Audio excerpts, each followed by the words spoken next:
चलते हैं श्रीमद् भागवत महापुराण।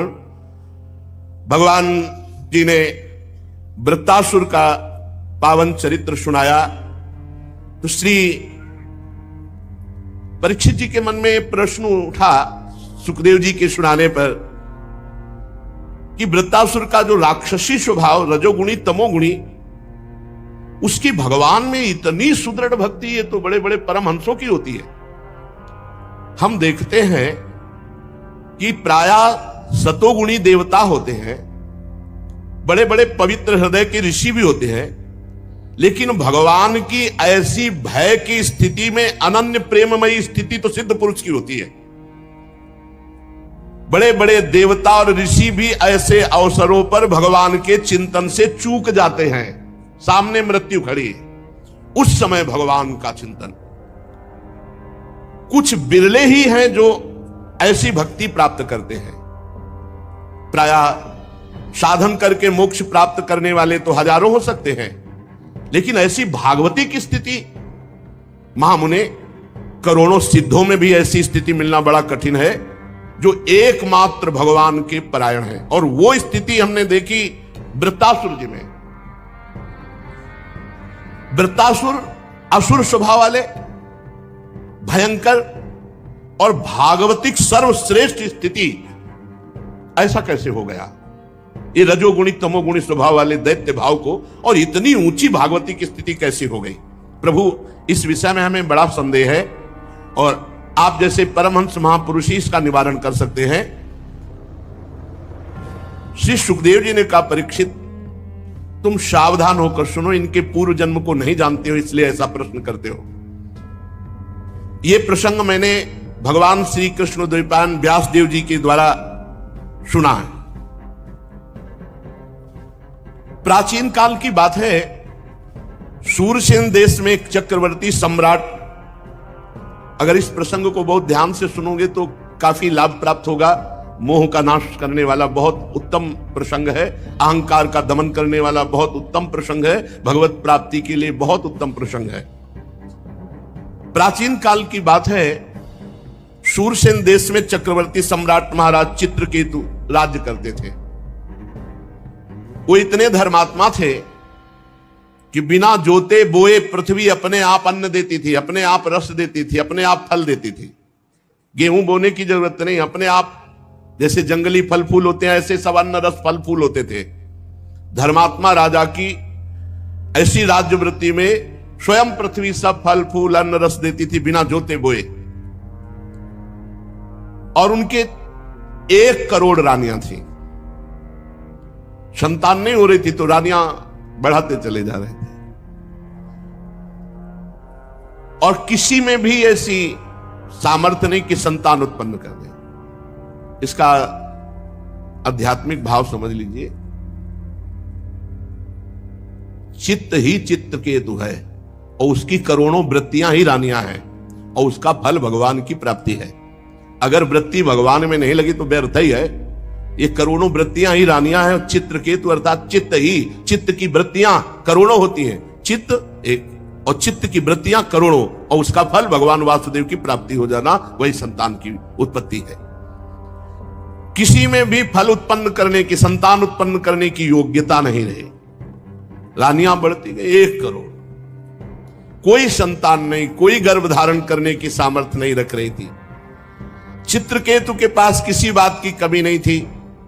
सुंदरता, उदारता, युवावस्था, कुलीनता, विद्या, ऐश्वर्य, संपत्ति सब कुछ था, पर संतान नहीं। 1 करोड़ रानियां सब बांझ। बड़ी चिंता उनको हुई। सारी पृथ्वी के एक छत्र सम्राट, 1 करोड़ सुंदर रानियां, समस्त वैभव पर एक भी संतान नहीं।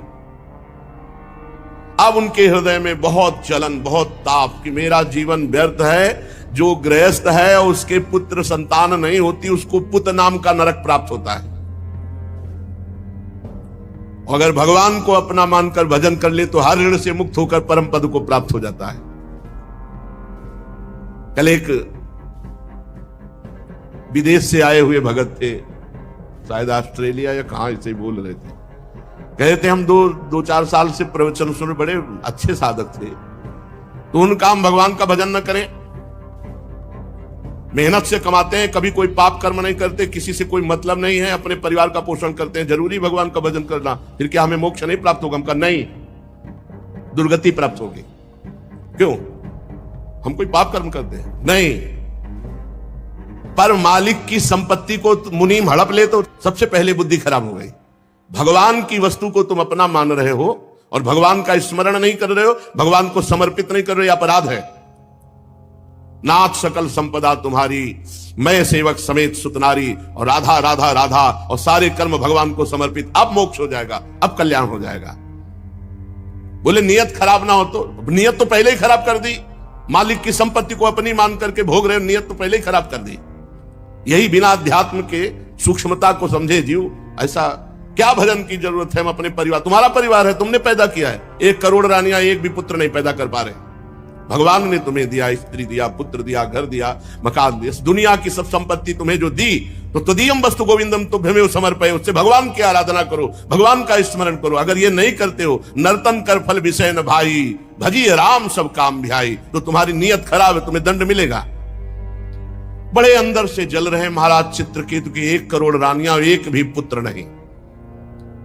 जब कोई धर्मात्मा पुरुष परेशान होता है तो महात्मा से मिला दिया जाता है, या तो महात्मा के यहां पहुंचा दिया जाता है या महात्मा उसके यहां पहुंच जाते हैं। तो समर्थ अंगिरा ऋषि, देवर्षि नारद, ये विभिन्न लोकों में विहरण करने वाले महापुरुष, ये पहुंच गए चित्रकेतु के महल में।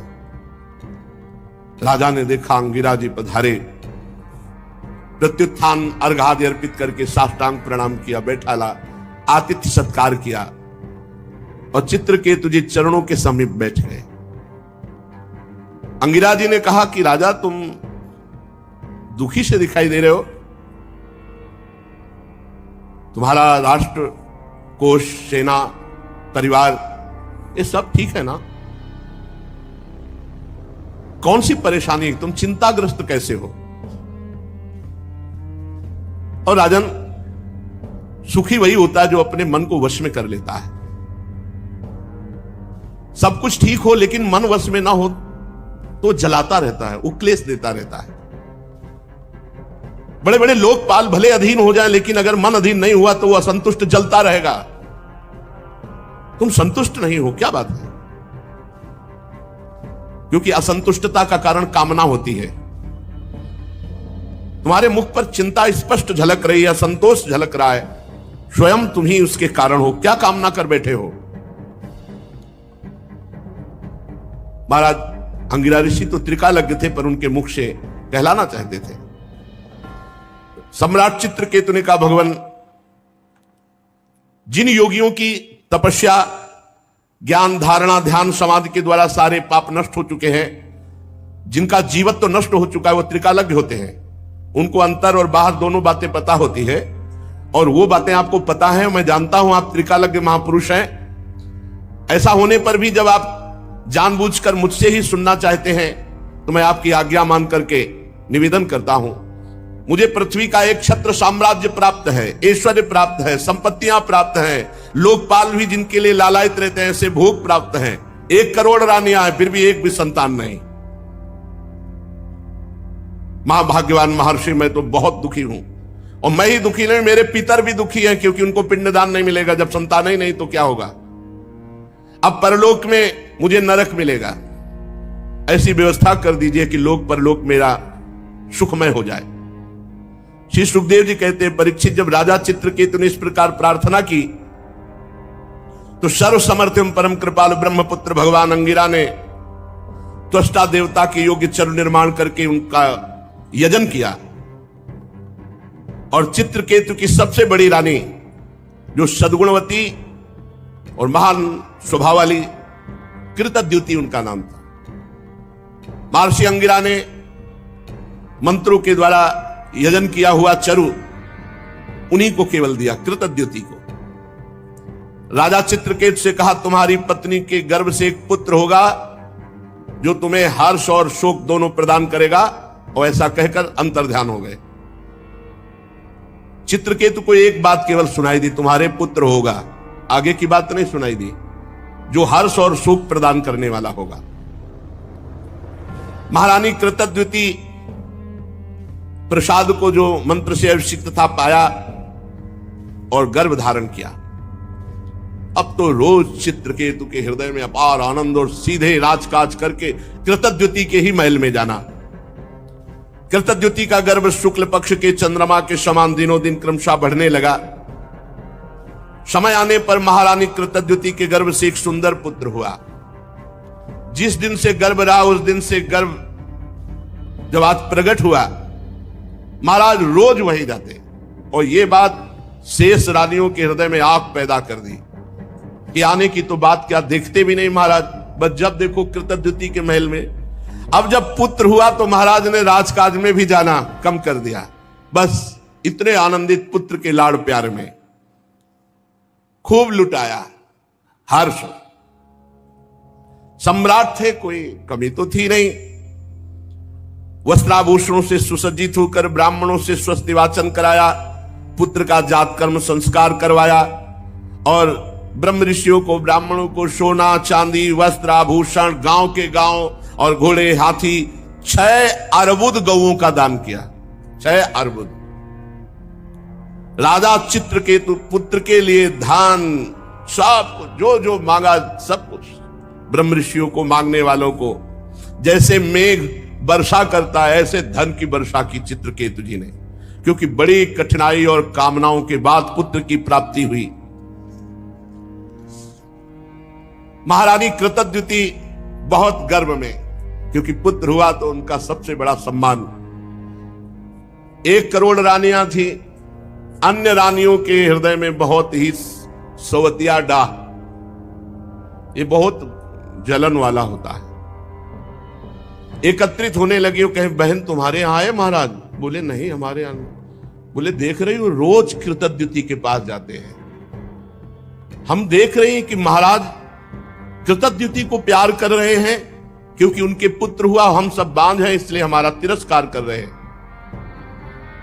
एक तो वैसे ही हम जल रही थी कि हमारे गर्भ नहीं रहा, उनके गर्भ हुआ, और दूसरे महाराज भी प्यार नहीं कर रहे। इतनी डाह पैदा हुई कि आपस में कहने लगी कि हम तो अभागिनी हैं ही, पर इनको भी सौभाग्यशालिनी रहने नहीं देंगी। बड़ा विचित्र है ये डाह जो है, ईर्ष्या जो है, ये बहुत जलन पैदा करती है और बड़ा अनर्थ करा देती है, बड़ा पाप करा देती है। देखो ना, अब तो महाराज मुझे पत्नी भी मानने के लिए स्वीकार नहीं कर, सीधे बस कृतद्युति के महल में। सचमुच हम सब धिक्कार के योग्य हो गई। देखो हम तो दासियों के समान भी नहीं रही, हम लोग बड़ी अभागिनी हैं। बार बार तिरस्कार पा करके भी सह रही इस तिरस्कार। अब सबने कृतद्युति के प्रति द्वेष प्रकट किया, और द्वेष डाह से बुद्धि मारी जाती है। उनके हृदय में क्रूरता छा गई और सबने एक संगोष्ठी बैठा ली अन्य रानियों ने, और अगर कहा कि अगर राजे कुमार मार दिया जाए तो कृतद्युति जो फूली फूली घूम रही है ये सब ठीक हो जाएगा। देखो ईर्ष्या कौन सा रूप धारण करती है। नन्हे राजकुमार को मारने का प्लान बना लिया, संकल्प कर लिया।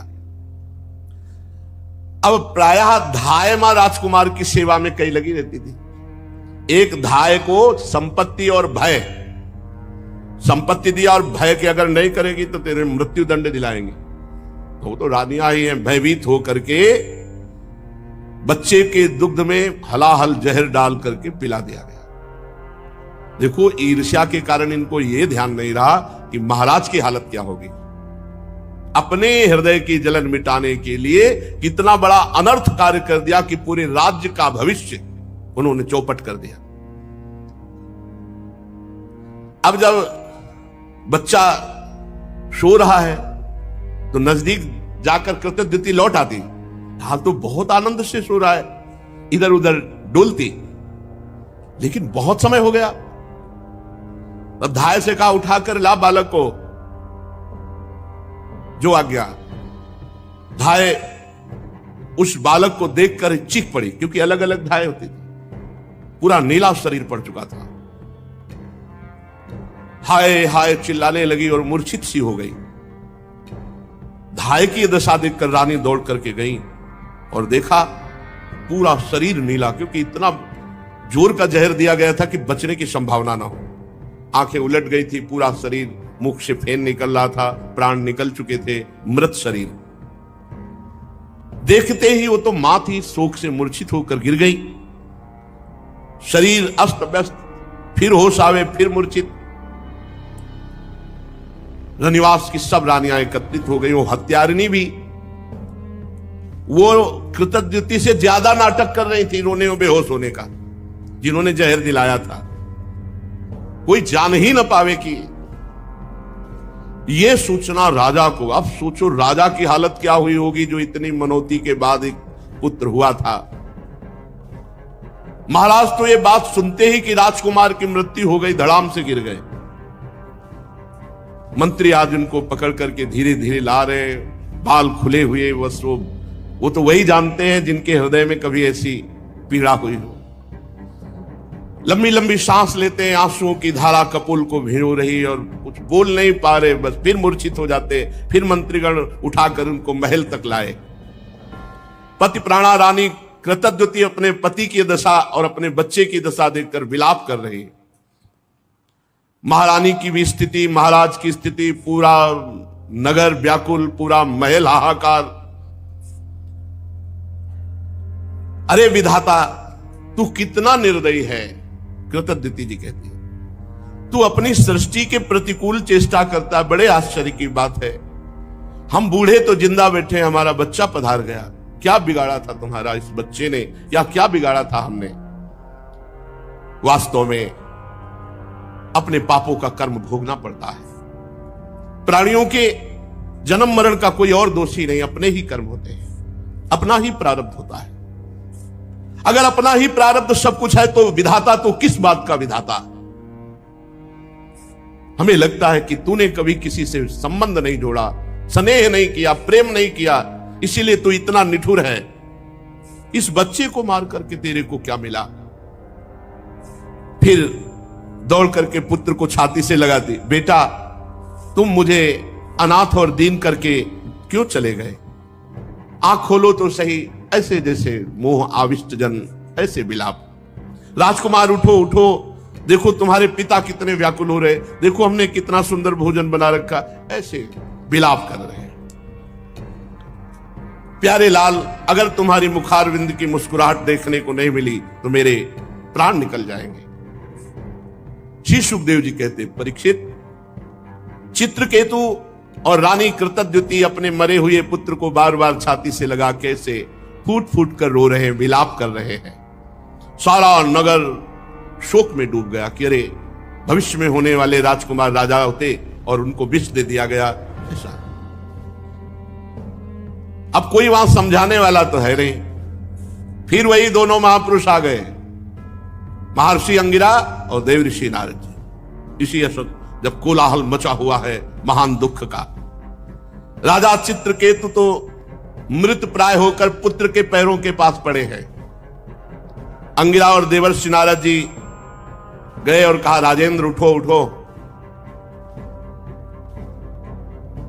वो महाराज के देखा जिन्होंने पुत्र दिया था वही महाराज आए। चरणों महाराज महाराज।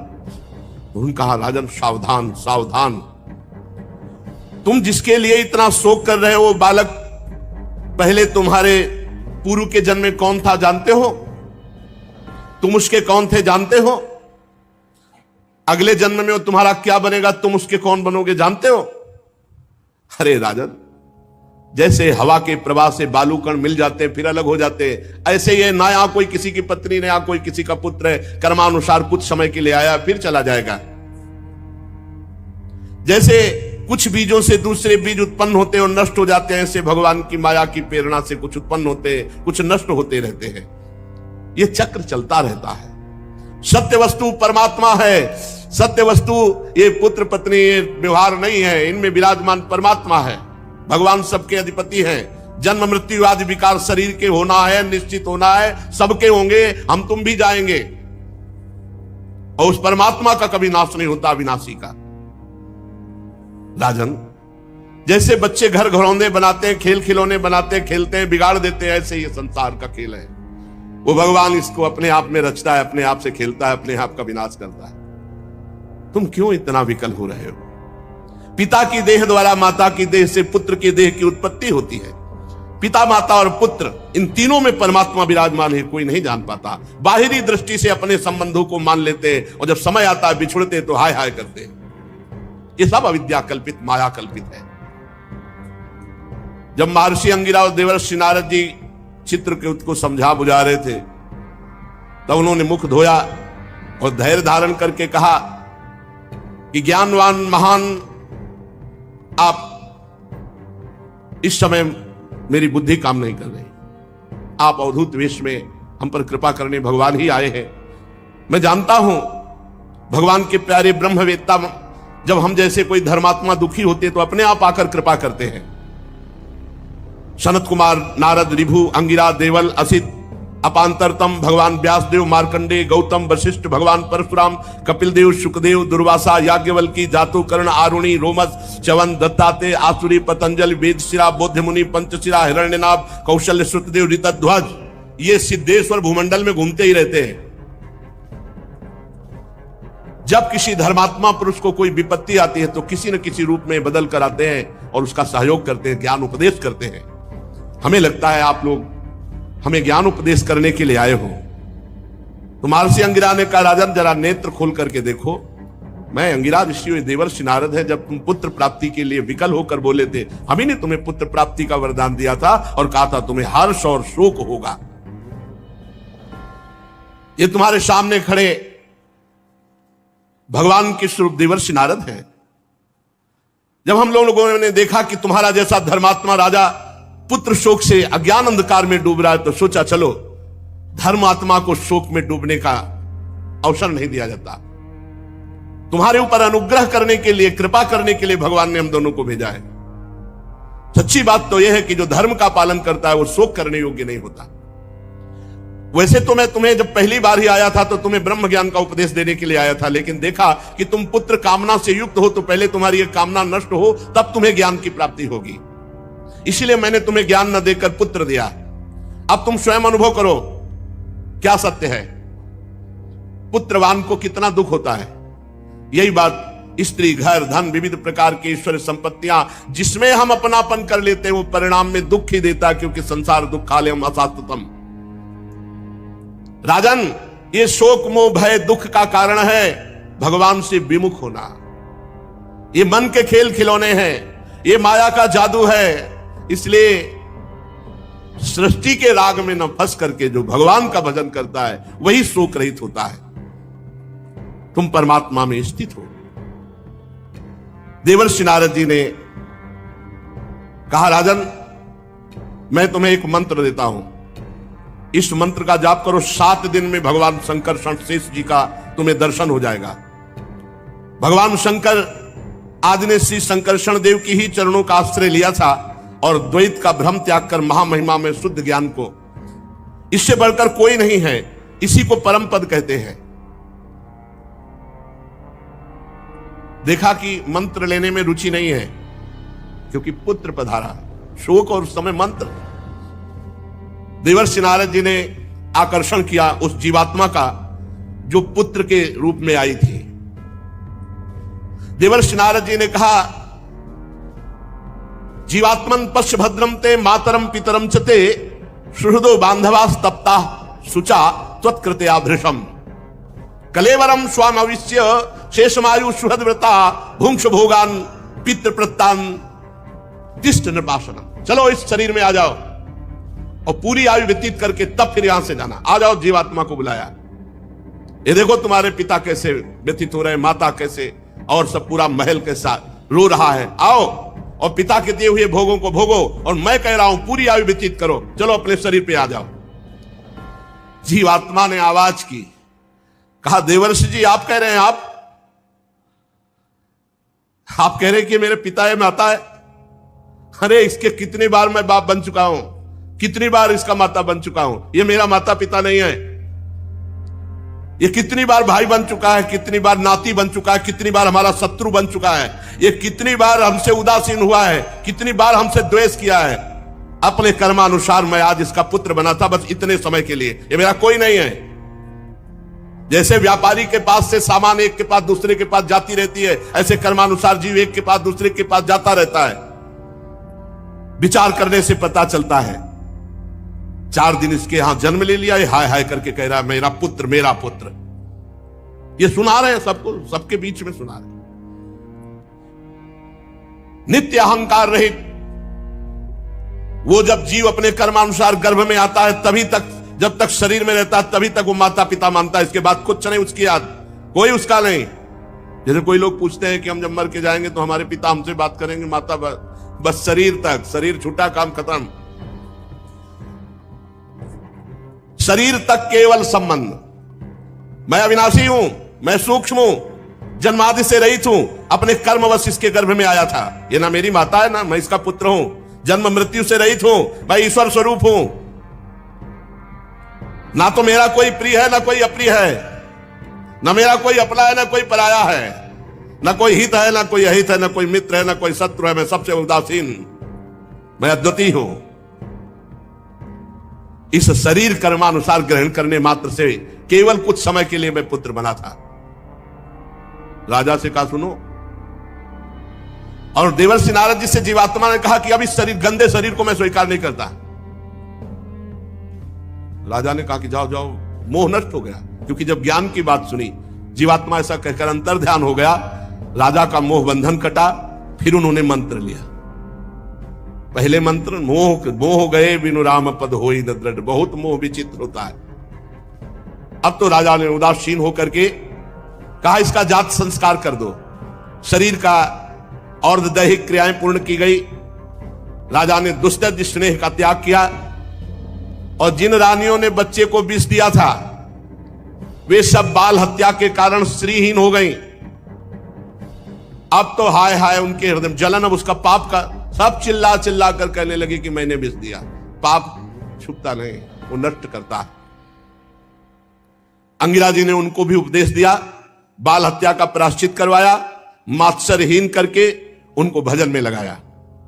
जहां संत पहुंच जाते हैं मंगल ही मंगल हो जाता है। उन सब माताओं को जिन्होंने ईर्ष्यावश जहर दिया था, बाल हत्या का प्रायश्चित करवाया, मात्सरहीन किया और उनको भजन का उपदेश किया। अंगिरा जी और नारद जी के उपदेश से राजा चित्रकेतु के हृदय में वैराग्य, उन्होंने तत्काल संपूर्ण राज्य छोड़ दिया, और जो मंत्र दिया था उसका एकांत में यमुना जी में विधि पूर्वक स्नान करके समस्त धार्मिक क्रियाएं की, और संयतेंद्रीय होकर के नारद जी को जो गुरुदेव के रूप में वर्ण करके उनके द्वारा दिए हुए मंत्र से, अब नारद जी ने कहा कि सुनो, मंत्र तो है, मैं एक विद्या का उपदेश करता हूं जिससे तुम बहुत जल्दी महान पदवी को प्राप्त हो जाओगे। ओम नमस्तुभ्यं भगवते वासुदेवाय धीमहि प्रद्युम्नाय निरुद्धाय नमः संकर्षणाय च नमो विज्ञानमात्राय परमानंद मूर्तये आत्मा रामाय शांताय निवृत्तद्वैत दृष्टये आत्मानंदानुभूत्यैव न्यस्त शक्तिर्मये नमः ऋषिकेशाय महते नमस्ते विश्वमूर्तये वचस्सु परते प्राप्य य एकैको मनसः स अनाम रूपस्यन्मात्रः सोऽव्यान्नः सदसत्परः यस्मिन्निदं यतश्चेदं तिष्ठत्यप्येति जायते मृण्मयेष्विव मृज्जातिस्तस्मै ते ब्रह्मणे नमः यन्न स्पृशन्ति न विदुर्मनो बुद्धीन्द्रियासवः अन्तर्बहिष्य विततं व्योमवत्तन्नतोऽस्म्यहम्। ओंकार स्वरूप भगवान वासुदेव प्रद्युम्न निरुद्ध और संकर्षण रूप से क्रमशः चित्त बुद्धि मन और अहंकार के अधिष्ठाता है। मैं आपके इस चतुर्व्यूह रूप को बार बार नमस्कार करता हूं। आप विशुद्ध विज्ञान स्वरूप हैं, आपकी मूर्ति परमानंदमयी है, आप अपने स्वरूप भूत आनंद में मगन रहते हैं, आप माया जनित राग द्वेष आदि दोषों का तिरस्कार करते हैं। हे प्रभु, मैं आपको नमस्कार करता हूं। आप सबकी समस्त इंद्रियों के प्रेरक परम महान विराट रूप है। हे प्रभु, मैं आपको नमस्कार करता हूं। मन सहित वाणी आप तक ना पहुंच करके बीच से ही लौट आती है। उसके उपरत हो जाने पर जो अद्वितीय नाम रूप रहित चेतन मात्र और कार्य कारण से परे की वस्तु हो, वो प्रभु आप है। आप हमारी रक्षा कीजिए। नारद जी ने इस महाविद्या का उपदेश किया। देवर्षि नारद अपने शरणागत भक्त चित्रकेतु को इस विद्या का उपदेश करके महर्षि अंगिरा जी के साथ अंतर्ध्यान हो गए। चित्रकेतु ने देवर्षि नारद के द्वारा उपदिष्ट मंत्र और विद्या के अनुसार 7 दिन तक केवल जल पीकर बड़ी एकाग्रता से रात दिन अनुष्ठान किया, जप किया। 7 रात के पश्चात राजा चित्रकेतु को विद्याधरों का अखंड आधिपत्य प्राप्त हो गया। इसके बाद कुछ ही दिनों में इनका मन और भी शुद्ध हुआ, तो इन्होंने देखा देवादिदेव भगवान संकर्षण शेष जी सामने विराजमान है। उन्होंने देखा कि पहले बड़े बड़े सिद्धेश्वर, फिर उनके बीच में गौरवर्ण नीलांबर धारण किए हुए भगवान शेष जी, सिर पर किरीट, बाहों में बाजूबंद, कमर में करदनी, कलाई में कंगन, आभूषण चमक रहे, नेत्र रत्नाने हैं, मुख पर प्रसन्नता छा रही। भगवान शेष जी का दर्शन करके चित्रकेतु पूर्ण निष्पाप हो गए, अंतःकरण स्वच्छ निर्मल हो गया। हृदय में ऐसा आनंद आया कि शेष भगवान के दर्शन से अश्रु प्रवाह होने लगा। रोम रोम आनंद से खिल उठा। आदि पुरुष भगवान शेष जी के चरणों में बार बार नमस्कार, आंखों से आंसू टपक रहे, बार बार भगवान के चरणों में प्रणाम कर रहे हैं। प्रेमोद्वेग से एक अक्षर भी नहीं निकला। बहुत देर तक वो रुदन करते रहे। भगवान शेष जी की कुछ भी स्तुति न कर पाए। थोड़ी देर बाद भगवान की कृपा शक्ति से उनमें कुछ बल आया। तब अपनी विवेक बुद्धि से मन और इंद्रियों को समाहित करके भगवान के द्वारा प्रेरित भगवान की स्तुति करने लगे चित्रकेतु जी। चित्रकेतु जी ने कहा, हे अजित, जितेंद्रियम समदर्शी साधुओं ने आपको जीत लिया है। अजित जिता सममति भी साधुभिर भवान जितात्मभिर भवता विजितास्ते पिच भजता मकामात्मनाम या आत्मदोति करुणः। जिन्होंने अपनी इंद्रियों पर विजय प्राप्त कर लिया है, जो सब में भगवान का दर्शन करते हैं, ऐसे संतों ने हे अजित आपको जीत लिया है। आपने अपने सौंदर्य, माधुर्य, कारुण्य आदि गुणों से अपने भक्तों को वश में कर लिया है। अहो आप धन्य हैं। जो पुरुष निष्काम भाव से आपका नाम जप करते हैं, आप करुणा परवश होकर अपने आप को उन भक्तों को दे डालते हैं। हे भगवान, जगत की उत्पत्ति, स्थिति, प्रलय आपके एक लीला विलास है। विश्व निर्माता ब्रह्मा आदि आपके अंश के भी अंश हैं। फिर भी वे पृथक पृथक अपने को जगत कर्ता मानकर स्पर्धा करते हैं। नन्हे से नन्हे परमाणु से लेकर बड़े से बड़े महातत्व पर्यंत संपूर्ण वस्तुओं के आदि, अंत और मध्य में केवल आप ही विराजमान हो। छोटे से छोटे परमाणु में भी आप विराजमान हैं। अणुअणियान महतो महियान। प्रभु, कोई भी वस्तु ऐसी नहीं जिसमें आप न विराजमान हो। भाई यही बात समझ में आ गई तो सर्वत्र भगवान का साक्षात्कार।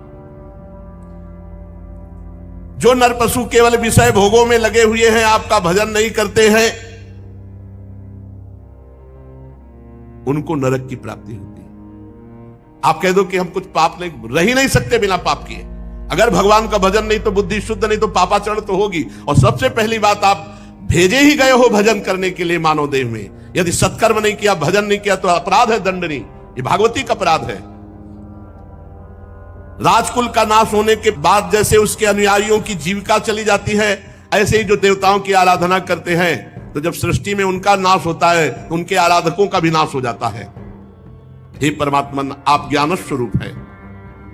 जो सकाम भावना से युक्त होकर के अन्य अन्य उपासना में लगे हैं, आपका भजन नहीं करते, वो जन्म मृत्यु के बंधन से कभी मुक्त नहीं हो सकते।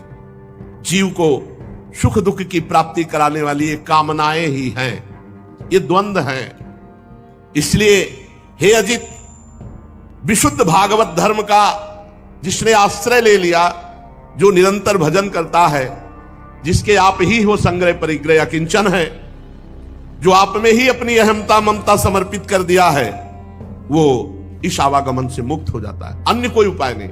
जो भागवत धर्म का पालन करता है, जिसका सब कुछ भगवान ही है, जो रात दिन भजन करता है, वही इस आवागमन से मुक्त होता है। भगवान आपके दर्शन मात्र से मेरा अंतःकरण का सारा मल धुल गया। आपके अनन्य प्रेमी भक्त देवर्षि नारद जी ने मुझे जो जो कहा था वो सब ठीक वैसा ही मिला। हे अनंत, आप संपूर्ण जगत की आत्मा हैं, अतएव संसार में जितने प्राणी हैं उन सबका बल आप हैं। चाहे जुगनू हो चाहे सूर्य, जुगनू से लेकर सूर्य तक आपसे ही प्रकाशित है, अर्थात छोटे बल से लेकर बड़े बल तक आपके ही बल के द्वारा सब बलवान हैं, पर कोई ये जान नहीं पाता। प्रभु, आपकी चेष्टा से ही ब्रह्मांड में चेष्टा प्रकट होती है, बड़े बड़े लोकपालों में चेष्टा होती है और छोटे छोटे जीवों में भी चेष्टा होती है, आपके ही बल से। हे शास्त्र शीर्षा शेष भगवान, आपको नमस्कार है। मंत्र के प्रभाव से चित्रकेतु को विद्याधरों का अधिपति पद प्राप्त हुआ और भगवान शेष जी के दर्शन हुए। भगवान शेष जी ने कहा, चित्रकेतु, ये जो बहुत जल्दी तुम्हें हमारा साक्षात्कार हुआ ना, ये देवर्षि नारद और महर्षि अंगिरा की कृपा से। ये भगवत प्रेमी महात्मा चाहे तो जो जन्म जन्म में प्राप्त होना है वो दिनों में प्राप्त हो जाए। ये जो विद्या का उपदेश देवर्षि नारद ने किया, उसी के प्रताप से मैंने तुम्हें दर्शन दिया। मेरे दर्शन तुम्हें प्राप्त हुए, अब तुम सिद्ध हो चुके। मैं समस्त प्राणियों का आत्मा हूं, मैं पालन करता हूं, मैं ही शब्द ब्रह्म वेद हूं, मैं ही पर ब्रह्म की अनुभूति हूं। जैसे स्वप्न में सोया हुआ पुरुष स्वप्नांतर होने पर संपूर्ण जगत को अपने में ही देखता है, स्वप्नांतर टूट जाने पर स्वप्न में ही जागता है, ऐसे ये जागृत की स्वप्नमयी अवस्थाएं हैं, ये मायामयी है और इनसे मैं अतीत परमात्मा हूं। सांसारिक सुख के लिए जो चेष्टाएं की जाती हैं उनमें श्रम है, क्लेश है, परंतु जो सत्य सुख के उद्देश्य से की जाती है वो परम सुख प्रदान करने वाली है। नाम जप करते हुए सांसारिक चेष्टाएं करो, सुख मिलेगा। नाम भूल करके सांसारिक चेष्टाएं करोगे, यही फंसा के दुख के जाल में डाल देंगी। जो मनुष्य अपने को बहुत बुद्धिमान समझता है और मेरा भजन नहीं करता, कर्म के पचड़ों में फंसा रहता है, उसे विपरीत फल मिलता है। समझ लेना चाहिए, यह समझ लेना चाहिए, भजन करना अति अनिवार्य है। भजन नहीं करोगे तो दुख मिलेगा, दंड मिलेगा। इसलिए लोक में देखे हुए, परलोक में सुने हुए भोगों के चक्कर में ना पड़कर उनसे अपना पिंड छुड़ाकर मेरा नाम जप करे, मेरा भजन करते हुए अपने कर्तव्य कर्म को करे। योग मार्ग में तत्व को समझने वाला वही निपुण है जो ये बात समझ ले, जीव का सबसे बड़ा कर्तव्य, सबसे बड़ा स्वार्थ, सबसे बड़ा परमार्थ है कि वो मेरा साक्षात्कार कर ले। जाओ, आज से तुम सिद्ध हो गए, भगवान ने प्रमाण दे दिया। और भगवान शेष जी अंतर्ध्यान हो गए। अब विद्याधर चित्रकेतु जिस दिशा में भगवान संकर्षण अंतर्ध्यान हुए थे, उसी ओर बार बार दंडवत, बार बार नमस्कार।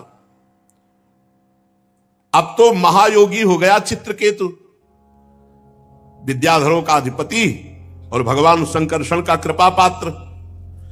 करोड़ों वर्षों तक सब प्रकार के संकल्पों को पूर्ण करने वाली सुमेर पर्वत की घाटियों में आनंद अब सिद्ध हो गया। बस यही त्रुटि है, सिद्ध होने के बाद भी खूब भजन में लगना चाहिए।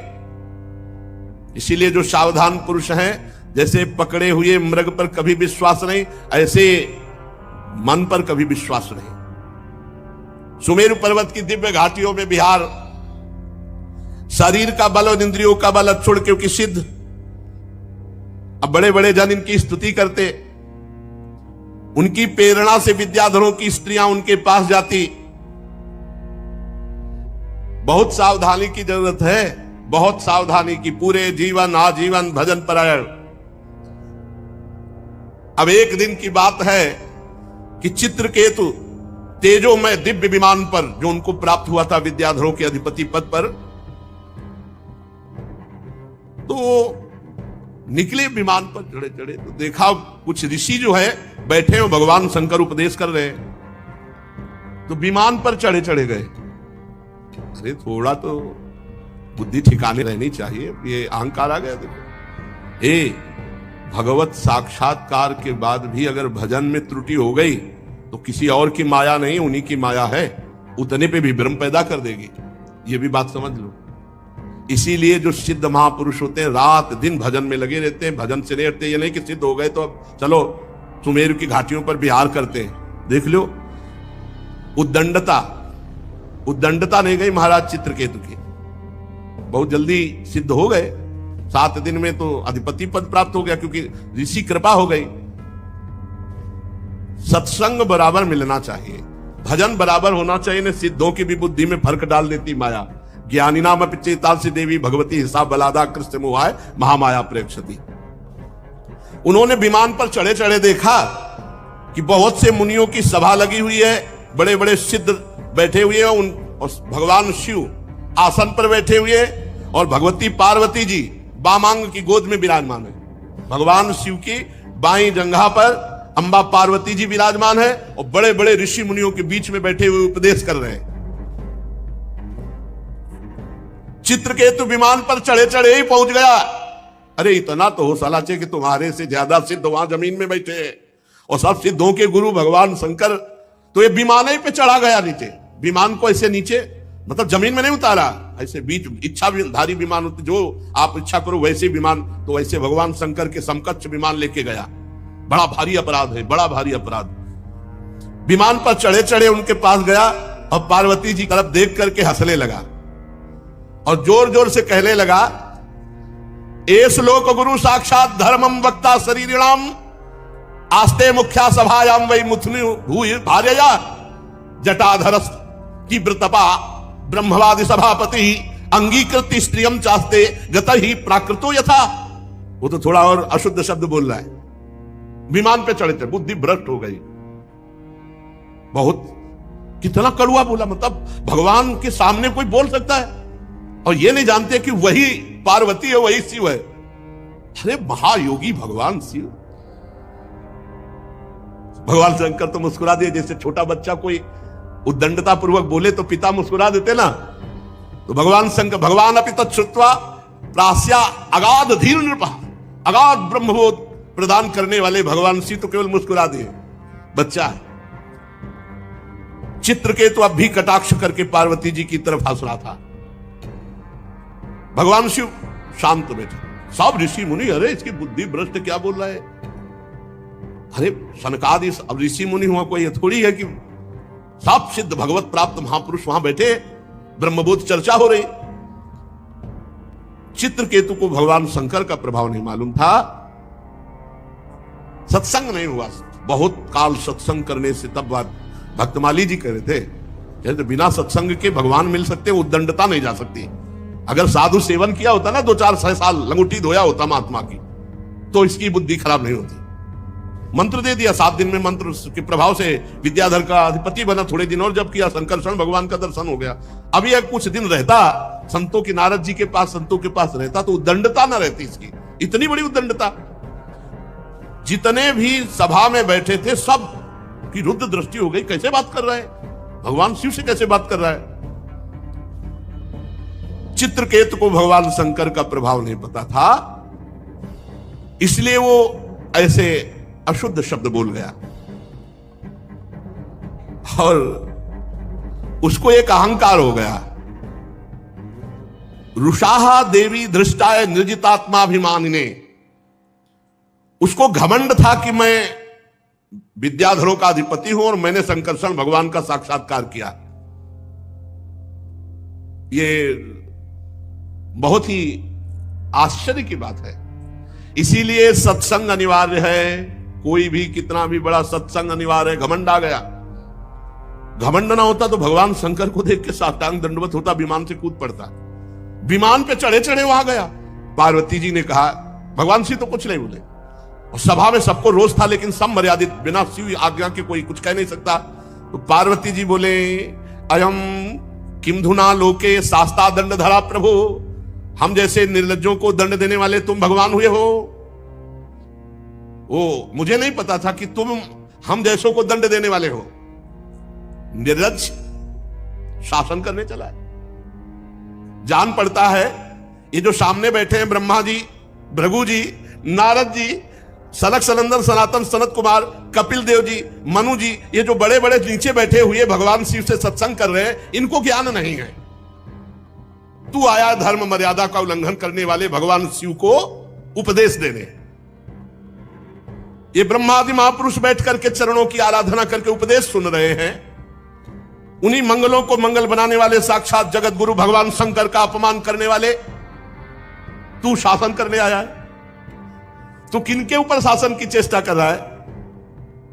तू दंड का पात्र है। वो दंड माता जी ने कहा। तुझे घमंड हो गया है, दिखाई दे रहा है विमान में बैठा मूर्ख। भगवान श्री हरि के पावन चरण कमलों के सानिध्य में रहने लायक नहीं तू। जिनकी उपासना बड़े बड़े सत्पुरुष किया करते हैं, उनके सामने ऐसी उद्दंड भाषा। ए दुर्मते, जा मैं साप देती हूं, तो पाप में असुर योनि को प्राप्त हो। होश ठिकाने आ गए काल चित्रकेतु के। तत्काल होश ठिकाने। माता जी दुष्ट, भगवान शिव पर शासन करने चला है। जा, आज के बाद किसी महापुरुष का अपराध करने की तेरी हिम्मत नहीं पड़ेगी। परीक्षित जीव ही चित्रकेतु को शाप दिया, सो इस सारा घमंड का नशा उतरा, कूद पड़ा विमान से और सिर के बल भगवान और अंबा जी के चरणों, क्षमा करो क्षमा। ये बहुत विचित्र होता है पदाभिमान। बड़ा आश्चर्य है संकर्षण भगवान का साक्षात्कार करने पर भी। देखो दंडता। इसीलिए मोरे मन प्रभु अस विश्वासा, राम ते अधिक राम कर दाता। भगवान के दासों का निरंतर संग करे तो उद्दंडता खत्म हो जाएगी। भगवत साक्षात्कार होने पर भी उद्दंडता बनी रहती है। यदि सत्संग ना हो तो कहीं ना कहीं अक्रूर जी मणि लेकर काशी चले गए थे। बड़ी ऊंचाई पर पहुंचे हुए को भी माया आकर्षित कर लेती। इसलिए रोज सत्संग, खूब नाम जप, भगवत लीला कथा श्रवण, ये एक तार चलना चाहिए। अंतर पड़ा तो सिद्धों को भी चपेट में ले लेती है माया, कोई साधारण नहीं। चित्रकेतु खोपड़ी के बल माता अंबा और भगवान शिव। अब चित्रकेतु हाथ जोड़कर बार बार कांपता हुआ, प्रतिग्रहणामिते सापो मात्मनोंजल नामिके। माता पार्वती जी, मैं हाथ जोड़कर आपका साप स्वीकार करता हूं, पर आपको प्रसन्न करना चाहता हूं। माता, आपने जो शाप दिया मैं स्वीकार करता हूं, पर एक प्रार्थना है देवी। ऐसी भाषा बदल गई। अभी तक कैसे बोल रहे थे? बहुत गुस्सा वाली बात बोल रहे थे। उसमें जो लिखा हमने नहीं बोला, बहुत गुस्सा वाली बात बोल रहे थे। अरे भगवान शिव को ऐसे शब्दों से, पर यही दिखाया लीला में कि अगर भजन छूट गया, सिद्धों की गणना में आकर के मनमानी सिद्ध ही, तो फिर बुद्धि भ्रष्ट हो जाती है और कहीं ना कहीं अपराध बन जाता है बड़ों के प्रति। अब कह रहे हे अंबा, जीव अज्ञान से मोहित हो जाता है। बिल्कुल सही बात है। संसार चक्र में अपने अज्ञान के कारण भटकता है, सदा सर्वदा सर्वत्र सुख दुख भोगता रहता। माता जी, अब हे देवी, हे माता जी, हे, अब भाषा बदल गई। माता जी, सुख दुख को देने वाला ना तो अपना आत्मा है और ना कोई दूसरा है, वही अज्ञान ही है। अपने अथवा दूसरे को सुख दुख का जो कर्ता मानता है वो अज्ञानी है, क्योंकि अज्ञान ही मूल इसका है। माता जी, ये जगत सतोगुण रजोगुण तमोगुण के स्वाभाविक प्रवाह में है। इसमें क्या साप, क्या अनुग्रह, क्या स्वर्ग, क्या नर्क, क्या सुख, क्या दुख, ये सब अज्ञान के खेल के कारण भोगना पड़ता है। ये माया ही बंधन मोक्ष और सुख दुख की रचना करती रहती है। माता जी, भगवान श्री हरि सब में सम, मायादि मल से रहित है। उनका कोई प्रिय अप्रिय, कोई अपना पराया नहीं है। तथापि उनकी माया शक्ति से ऐसे कार्य बन जाते हैं जिनके कारण दुख भोगना पड़ता है। देवी, ये जो मैं विनय कर रहा हूं आपसे, साप से मुक्त होने के लिए नहीं कर रहा हूं। मैं ये चाहता हूं कि मेरी अनुचित चेष्टा, मेरी अनुचित जो बात हो गई, उससे आपको जो दुख हुआ उससे मैं क्षमा याचना चाहता हूं। भगवान शंकर अब बोले, माता जी से ही बोले, सुंदरी, दिव्य लीला विहारी भगवान के निष्प्रिय उदार हृदय दासानुदास की महिमा तुम अपने आंखों से देख लो। जो लोग भगवान के शरणागत होते हैं वो किसी से नहीं डरते।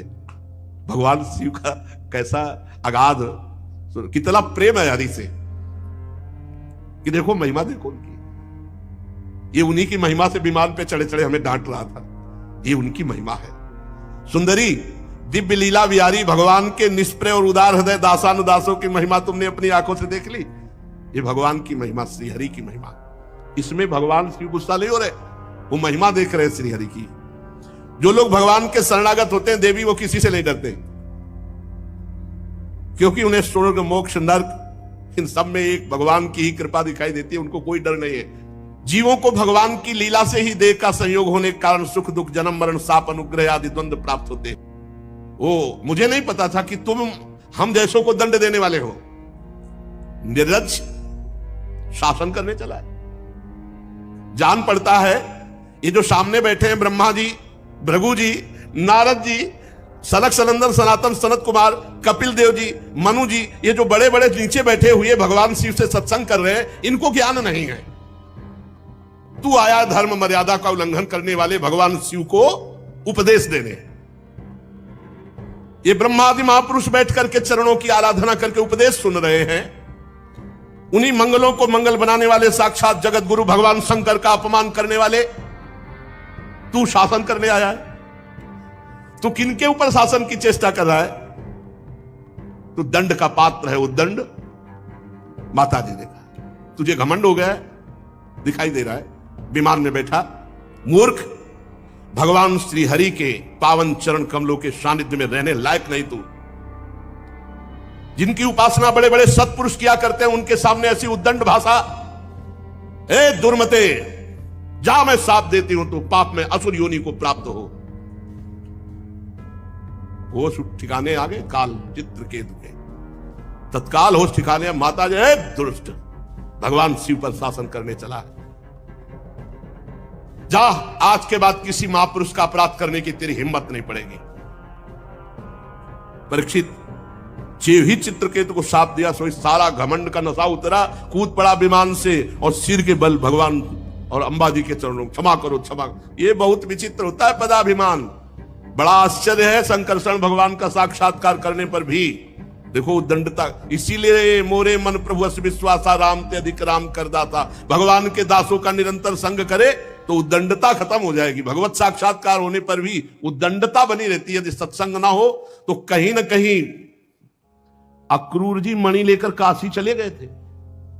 बड़ी ऊंचाई पर पहुंचे हुए को भी माया आकर्षित कर लेती, इसलिए रोज सत्संग, खूब नाम जप, भगवत लीला कथा श्रवण, ये एक तार चलना चाहिए। अंतर पड़ा तो सिद्धों को भी चपेट में ले लेती है माया, कोई साधारण नहीं। चित्रकेतु खोपड़ी के बल माता अंबा और भगवान शिव। अब चित्रकेतु हाथ जोड़कर बार बार कांपता हुआ, प्रतिग्रहणामिते सापो मात्मनोंजलनाम्बिके। माता पार्वती जी, मैं हाथ जोड़कर आपका साप स्वीकार करता हूं, पर आपको प्रसन्न करना चाहता हूं। माता, आपने जो शाप दिया मैं स्वीकार करता हूं, पर एक प्रार्थना है देवी। ऐसी भाषा बदल गई। अभी तक कैसे बोल रहे थे? बहुत गुस्सा वाली बात बोल रहे थे। उसमें जो लिखा हमने नहीं बोला, बहुत गुस्सा वाली बात बोल रहे थे। अरे भगवान शिव को ऐसे शब्दों से, पर यही दिखाया लीला में कि अगर भजन छूट गया, सिद्धों की गणना में आकर के मनमानी सिद्ध ही, तो फिर बुद्धि भ्रष्ट हो जाती है और कहीं ना कहीं अपराध बन जाता है बड़ों के प्रति। अब कह रहे हे अंबा, जीव अज्ञान से मोहित हो जाता है। बिल्कुल सही बात है। संसार चक्र में अपने अज्ञान के कारण भटकता है, सदा सर्वदा सर्वत्र सुख दुख भोगता रहता। माता जी, अब हे देवी, हे माता जी, हे, अब भाषा बदल गई। माता जी, सुख दुख को देने वाला ना तो अपना आत्मा है और ना कोई दूसरा है, वही अज्ञान ही है। अपने अथवा दूसरे को सुख दुख का जो कर्ता मानता है वो अज्ञानी है, क्योंकि अज्ञान ही मूल इसका है। माता जी, ये जगत सतोगुण रजोगुण तमोगुण के स्वाभाविक प्रवाह में है। इसमें क्या साप, क्या अनुग्रह, क्या स्वर्ग, क्या नर्क, क्या सुख, क्या दुख, ये सब अज्ञान के खेल के कारण भोगना पड़ता है। ये माया ही बंधन मोक्ष और सुख दुख की रचना करती रहती है। माता जी, भगवान श्री हरि सब में सम मायादि मल से रहित है। उनका कोई प्रिय अप्रिय, कोई अपना पराया नहीं है। तथापि उनकी माया शक्ति से ऐसे कार्य बन जाते हैं जिनके कारण दुख भोगना पड़ता है। देवी, ये जो मैं विनय कर रहा हूं आपसे, साप से मुक्त होने के लिए नहीं कर रहा हूं। मैं ये चाहता हूं कि मेरी अनुचित चेष्टा, मेरी अनुचित जो बात हो गई, उससे आपको जो दुख हुआ उससे मैं क्षमा याचना चाहता हूं। भगवान शंकर अब बोले, माता जी से बोले, सुंदरी, दिव्य लीला विहारी भगवान के निष्प्रिय उदार हृदय दासानुदास की महिमा तुम अपने आंखों से देख लो। जो लोग भगवान के शरणागत होते हो किसी से नहीं डरते। भगवान शिव का कैसा अगाध, कितना प्रेम है हरि से कि देखो महिमा देखो उनकी। ये उन्हीं की महिमा से विमान पे चढ़े चढ़े हमें डांट रहा था, ये उनकी महिमा है। सुंदरी दिव्य लीला विहारी भगवान के निष्प्रय और उदार हृदय दासानुदासों की महिमा तुमने अपनी आंखों से देख ली। ये भगवान की महिमा, श्री हरि की महिमा। इसमें भगवान शिव गुस्सा नहीं हो रहे, वो महिमा देख रहे हैं श्री हरि की। जो लोग भगवान के शरणागत होते हैं देवी, वो किसी से नहीं डरते, क्योंकि उन्हें स्वर्ग मोक्ष नर्क इन सब में एक भगवान की ही कृपा दिखाई देती है, उनको कोई डर नहीं है। जीवों को भगवान की लीला से ही देह का संयोग होने के कारण सुख दुख जन्म मरण शाप अनुग्रह आदि द्वंद्व प्राप्त होते हैं।